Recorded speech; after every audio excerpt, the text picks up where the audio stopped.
எல்லாருக்கும் என்னுடைய வணக்கம். இந்த வெப் சீரிஸ் இருந்த காலத்தில் எப்படின்னா அது வந்து ஐபிஎல் மேட்ச் மாதிரி ஆயிடுச்சு. ஐபிஎல் மேட்ச் எதுக்காக ரொம்ப இம்பார்ட்டன்ட்னா, அவங்க நினைச்சு கூட பார்க்க மாட்டாங்க என்னைக்காவது ஒரு நாள் இந்தியாவுக்கு ஆடுவோன்னு. அந்த மாதிரி டேலண்ட்ஸ் எடுத்து கொடுத்தது ஐபிஎல் கிரிக்கெட். அந்த மாதிரி இந்த வெப் சீரிஸ்லேருந்து நிறைய டேலண்ட்ஸ் சினிமாவுக்கு வரும், மக்கள் மத்தியில் போய் பேர் இருக்கக்கூடிய அளவுக்கு வெப் சீரிஸ் இப்போ வளர்ந்துட்டு வருது. அதனால தான் திரு சரண் பிரகாஷ் அவர்கள் நான் ஒரு வெப் சீரிஸ் பண்ண போகிறேன், வந்து பார்க்க போகிறேன்னு சொன்ன உடனே என்ன சார் அதுன்னு சூஸ் அண்ட் ஒன்னு சொன்னாங்க. தெரியும், என்ன சூஸ் பண்ணியிருக்கீங்க அது தெரியும், இல்லை கம்பெனி பேரே சூஸ் அண்ட் ஒன் அப்படின்னு சொல்லிட்டு சிங்கப்பூர் ப்ரொடியூசர், நீங்கள் அவர் அப்புறம் ஷார்ட்லேயே மீட் பண்ணுவீங்க அப்படின்னாரு. எல்லாரும் சொல்கிற மாதிரி ஆரம்பத்தில் அவர்கிட்ட சொன்னதுன்னா, சார் ரொம்ப சின்ன பட்ஜெட் அப்படின்னாரு. நான் சொல்லி இவ்வளோ சின்னதாக எடுத்தால் கண்ணுக்கே தெரியாது என்ன. இல்லை சார் பட்ஜெட் தான் அவ்வளோ சின்னதுன்னா. சரி எவ்வளோ சொல்லுங்கள், நீங்கள் ஆசைப்பட்டு சொல்கிறீங்களே எவ்வளோ சொல்லுங்கன்னா ஒரு ஃபிகர் சொன்னார். சார் இது நல்லா இருக்கே சார் ஃபிகர், ஏன் இதை போய் என்கிட்ட சின்ன பட்ஜெட் சொல்கிறீங்கன்னு. இல்லைங்க உங்கள் பட்ஜெட் இல்லை, இது மொத்த பட்ஜெட்டே இவ்வளோதான் அப்படின்னாரு. அப்புறம் யோசிச்சு பார்த்தேன், இவ்வளோ ஆர்வமாக இருக்காரு இவர், இதுக்குள்ளே எடுக்கணும்னு ஆசைப்படுறாரு. சரி நீங்கள் கதையை சொல்லுங்கன்னு. பட்ஜெட் எவ்வளோ சின்னதாக இருந்தாலும் அந்த கதை ரொம்ப பிரம்மாண்டமாக இருக்கு. இப்போ என்னை பொறுத்த வரைக்கும் நான் என்றைக்குமே இந்த பிரம்மாண்டமான படம்னு சொன்னால் நான் அதை நம்ப மாட்டேன். 200 கோடி 300 கோடிலாம் ஐ டோன்ட் பிலீவ் பிரம்மாண்டமான படம் கிடையாது. சப்ஜெக்டோட வேல்யூ இருக்கு பாருங்க, மக்கள் மத்தியில் போய் ரொம்ப நாள் நிற்கிது பாருங்க, அதுதான் பிரம்மாண்டம். அந்த விதத்தில் இது வந்து ட்ரைட் அண்ட் டெஸ்டட் சப்ஜெக்டாக இருந்தது. நீதிமன்றத்தில் தவறு இழைக்கப்பட்ட ஒருவன், மரண தண்டனைக்கே போய் நிற்க வேண்டிய ஒருத்தன், ஆனால் தப்பா அவனுக்கு அந்த தண்டனை கொடுத்துட்டாங்க. அவன் எப்படி காப்பாற்றப்படுறான், என்னைக்குமே இந்த ராங் பர்சனை போய் உள்ள தள்ளிட்டாங்கன்னா அவனை காப்பாற்றப்படுற அந்த கதை காலங்காலமா அது ஜெயிக்கக்கூடிய ஒரு கதை. அப்படி ஒரு அருமையான கதையை சொன்னார். அதுல எனக்கு கொடுத்த ரோல் ரொம்ப முக்கியமா பட்டது. காரணம், அவனுக்கு அந்த தப்பான தண்டனையை வாங்கி கொடுத்த வக்கீலே நான் தான். ஸோ கடைசியில என்னுடைய மனசாட்சி உறுத்தி அந்த பையனை போய் காப்பாற்றி விடுறத நான் தான் வரும்போது ரொம்ப இன்ட்ரெஸ்டிங்கா இருந்தது. அந்த ரோல் தான் அந்த பையன் யஷ்வந்த் பண்ணியிருக்கான், ரொம்ப நல்லா பண்ணியிருக்கான் அந்த பையன். ஸோ அப்படி சொன்னபோது பண்ணலாம் சார், என்ன எத்தனை நாளில் பண்ணுவீங்கன்னு சொன்னார். நான் அவர் சொன்ன மொத்த பட்ஜெட், மொத்த நம்பர் ஆஃப் டேஸை பார்த்தா இன்னைக்கு இருக்கிற புது படத்தில் பூஜைக்கே அவ்வளோ நாள் பண்ணுவாங்க, அதுக்குள்ளே படத்தை முடிக்க போகிறோம் அப்படின்னாரு. நிஜமாவே ஒர்க் பண்ணும்போது எனக்கு அந்த காலத்தில் அந்த 80s 90s அந்த பண்ண ஃபீலிங் கிடைச்சது. ஒர்க் பண்ண ஃபீலே கிடைக்கல. இப்போ நான் சகலகலா வல்லவனோ முரட்டுக்காளி எல்லாம் பண்ணும்போது என்னமோ பெரிய படம் பண்ண மாதிரியே இல்லை. எஸ்பிஎம் சாரோட ஜாலியாக பேசிக்கிட்டே இருப்போம். அப்படியே போச்சு ஒரு நாள் இருந்தையோ படம் முடிஞ்சு போச்சியா அப்படின்னு. அது நம்ம பீரியட் அது அந்த காலத்தில். அந்த மாதிரி ரொம்ப கேஷுவலாக அழகாக கதையிலேருந்து ஒரு இடம் கூட வெளியில் போகாமல் அனாவசியமாக இல்லாமல் ப்ரொடியூசர் கொடுத்த பட்ஜெட்டுக்கு அழகாக பண்ணி முடிச்சாரு. அதுக்கு ஸ்பெஷல் கங்க்ராச்சுலேஷன்ஸ் நம்ம கேமராமேனுக்கு சொல்லணும் அவருக்கு டெஃபினட்டாக. ஏன்னா 5 ஸ்டார் ஹோட்டலில் கொடுத்து அதை பெருசாகிடுன்னு சொல்கிறதுக்கு ஈஸி. ஒரு சாதாரண இடத்த கொடுத்து அதை 5 ஸ்டார் ஹோட்டல் மாதிரி ஆக்குன்னு சொல்கிறது தான் கேமராமேன் கையில் இருக்கு. அது மாதிரி இந்த கதைக்கு வேணுங்கிற அந்த டார்க் ஃபேஸ் வேணுங்கிற அந்த டார்க் மூட்ஸை ரொம்ப அழகாக கொடுத்தாரு. And director was very clean.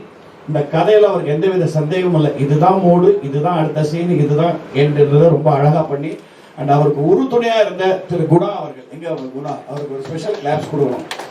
He worked so well as assistant and associate. And கூட நடிச்சவங்க ராஜவேல் ரொம்ப அழகா என்னோட செட் ஆயிட்டார். So it was like a good team.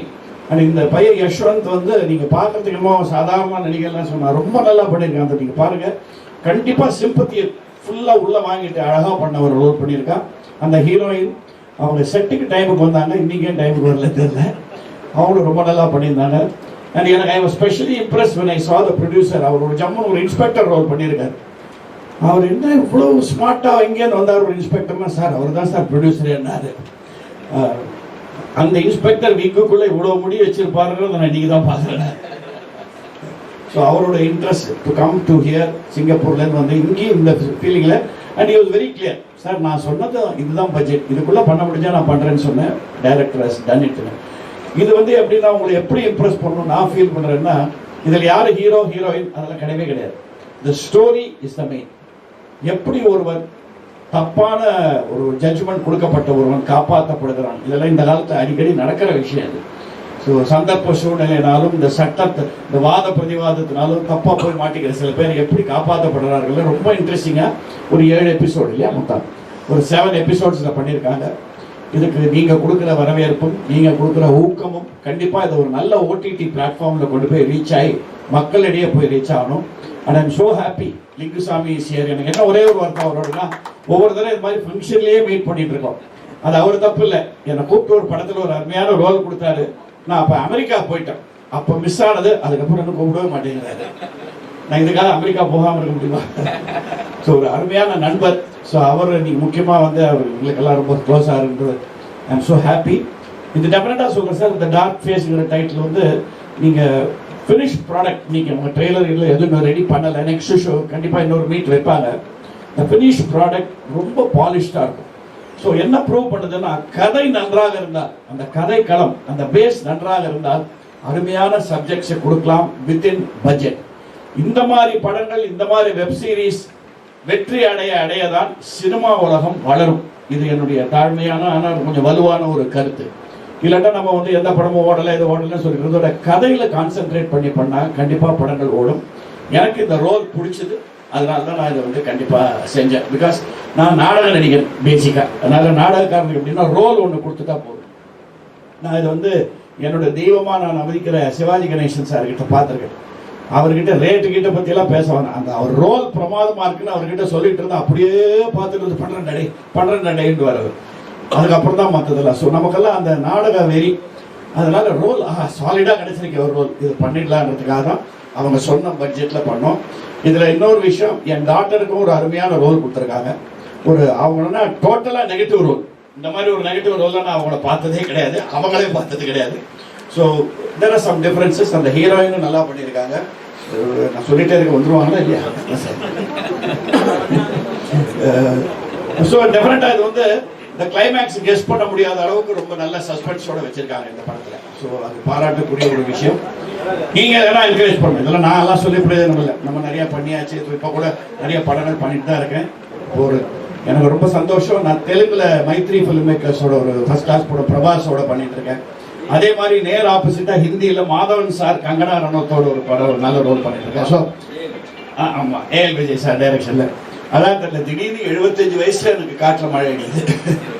No, அதுதான் சொல்லுவாங்க, அதுதான் சிவாஜி சார் சொல்றது. மறுபடியும் சொல்றேன், நடிகனுக்கு மட்டும் வயசுங்கிறதே கிடையாதுடா. அவன் உடம்பு ஒத்துழைக்கிற வரைக்கும், மூளை ஒத்துழைக்கிற வரைக்கும், அந்த மன வலு அது ஒத்துழைக்கிற வரைக்கும் நீங்க நடிச்சுக்கிட்டே இருக்கீங்க. இன்னைக்கும் அது வந்து என்னால முடியாதுங்கிறத சொல்லவே சொல்லாதீங்க. ஏன்னா அதை சொல்ல ஆரம்பிச்சீங்கன்னா நிஜமா முடியாம போயிடும் அப்படின்னு அவர் கொடுத்த அட்வைஸ்ல முடிஞ்ச வரைக்கும் என்னுடைய ஆசை, இந்த மாதிரி நண்பர்கள், உங்களோட பத்திரிகை நண்பர்கள், ஊடக நண்பர்கள் சந்திச்சுட்டே இருக்கணும், நடிச்சுக்கிட்டே இருக்கணும். சரண் பிரகாஷ் மாதிரி எவ்வளவு பேர் வந்தாலும் என்னுடைய ஒத்துழைப்பு கண்டிப்பா உண்டு. அண்ட் இந்த டார்க் ஃபேஸுக்கு please give them a good encouragement. Because நான் அஷ்யூர் பண்றேன், story wise and content wise இது ஒரு பிரமாதமான சப்ஜெக்ட். சண்டைக்கோழி படத்துல வந்து அவர் நடிக்க வச்சோம். அவர் தலையில வந்து தேங்காய் வந்து தூக்கி ஹீரோ வந்து அடிப்பாரு. அடிச்சுட்டு போனோம்னா அப்படி உட்காந்துருப்பாரு. இது முறை வருதுன்னு சொல்லிட்டு ஆளாளுக்கு வந்து தேங்காய் உடைச்சிட்டு போயிட்டே இருப்பாங்க. நான் 5-6 தேங்காய் உடைச்சிருப்பேன் அவர் தலையில. இப்போ அந்த படத்துக்கு பிறகு இவரும் 4-5 பூஜைக்கு தேங்காய் உடைச்சிட்டாருன்னு நினைக்கிறேன். அற்புதம் அபு, இது தொடரட்டும். மாபெரும் இந்த வெப் சீரிஸுக்கே வந்து இவ்வளவு பிரம்மாண்டமா ஒரு பிரக்லை பிரஸ் மீட் மாதிரி இருக்கு. அவ்வளவு பெருசா பண்ணிட்டீங்க, அற்புதம். அது வந்து தொடரட்டும், வாழ்த்துக்கள். இன்னும் நிறைய நீங்க செய்யணும், அதுக்கு வாழ்த்துக்கள்.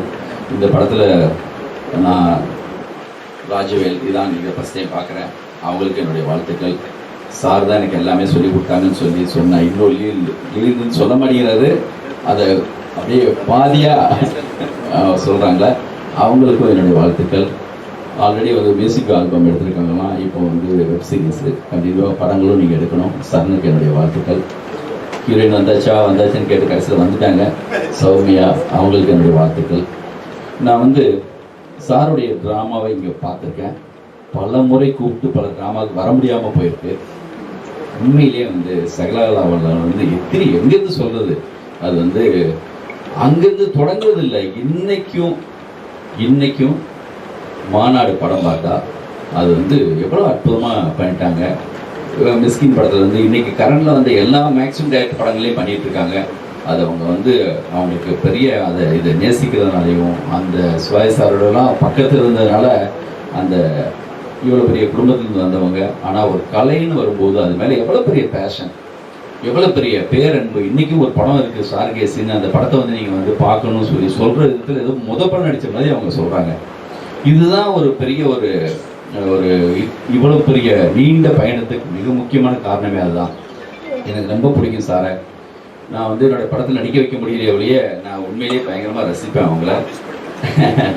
சார் நிச்சயமாக பண்ணிடுவோம் சார், கூடிய விரைவில் செஞ்சிடலாம். நம்ம இந்த சார்கேசி தொடங்குன அன்னையிலேருந்து எனக்கு தெரியும் சுரேஷ் சார் ஒவ்வொரு ஸ்டேஜ்லையும் சொல்லிட்டே இருப்பார், இந்த ஆர்டிஸ்ட் பேசலாமா, இவங்களுக்கு நீங்கள் பேசுவீங்களா சொல்லிட்டு என்கிட்ட சொல்லிட்டே இருப்பாங்க. என்னால் முடிஞ்ச வரைக்கும் அந்த ப்ராஜெக்ட் என்ன பண்ணுமோ நானும் அப்பப்போ பேசி தான் இருப்பேன். நிச்சயமாக சார் அடுத்த படத்தில் கண்டிப்பாக அது 100% வந்து நம்ம கம்பெனியில் பண்ண படங்களோட பண்ண முடியாமல் போயிடுச்சு.